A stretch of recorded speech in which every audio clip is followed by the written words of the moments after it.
All right, what's up, everybody? It's Kahan, the Car Stylist, here with Fast Talk. So today, what I want to talk about is starting your project, starting your build, your custom car, whatever it may be. You saw something in the movie, you had a dream car as a kid that you saw somebody else driving, or your parents had a car.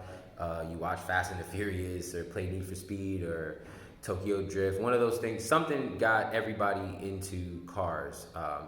I got in. I'm third generation born into this. I went over that. I can quickly give you background. So my grandfather started a shop in South Birmingham in Bessemer, Alabama. My uncle Adrian still runs the shop to this day. My dad worked there. He helped build the building. Actually, I used to go there every summer as a kid. So I just was around cars, trucks, fire engines, ambulances. We were the first. They were doing contract. They had a contract with the government, so they were doing the ambulances and fire trucks and stuff, doing stuff like that. So anyway, that got me in it. I just was in love with that. My dad was Air Force, so he was working on fighter jets and stuff before I was born, and just learning all that stuff, I was just in love with all that stuff. So that's what got me in it. So whatever got you in it, and got that spark, and now you want to build a car. First thing you want to do is you really want to start with your budget. You can have your wish list and everything you want to go with, but when you actually it's time to start building it, you want to have a real budget. That's one of the things that slows down the projects the most is the budget, is lack of parts, is just keeping things going. I mean, it's an hourly business for us here in the automotive world, just like in, let's say, a lawyer. When a lawyer, you pay for a lawyer, you're paying for the hours that they're going to work on your case. If they work more hours, you got to pay more money. If they have a flat rate, plus it's going to be more if it goes above that. That's kind of where we're at here in the car business.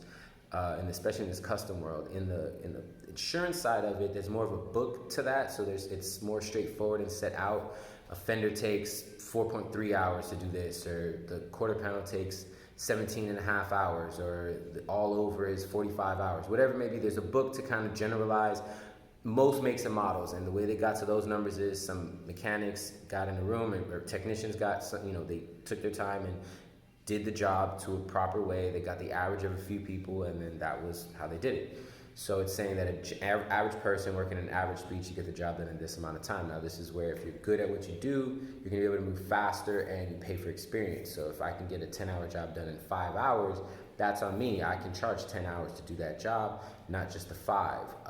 That's just what it is, because I did it in half the time because of my knowledge, my tools that I may have, a trick I may know, and that's what separates everybody in the business. So getting your budget together, you're going to want to now use that kind of knowledge that you're starting to gain of what you want to do with your car and who can actually get that work done.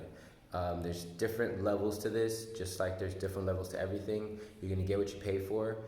Somebody with more experience is going to be charging a higher premium, a higher rate per hour, but they're also going to stand behind their work, and they're going to have great results and have work to show you, trophies won, or magazine articles, or they did the first of certain kind of thing, or they're known for something, whatever it may be.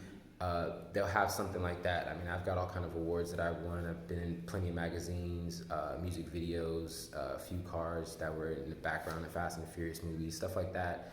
I've done a lot of first G-Wagon in the world with suicide doors, first aluminum body Jaguar with suicide doors, first Lincoln Continental, just a lot of things that I've done.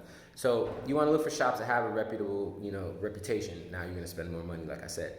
If you're kind of just getting into it, it's your first project, you're not going to do too much, you can go with like a smaller shop that's just kind of getting their feet wet. I had got my feet wet at a certain point, and I was just kind of doing the little cars in my friends' cars and local people's cars that happened to wanted to do something small, and they were able to trust me with that. So you're going to want to get your budget together and kind of get an idea of where the ranges go for what you want done.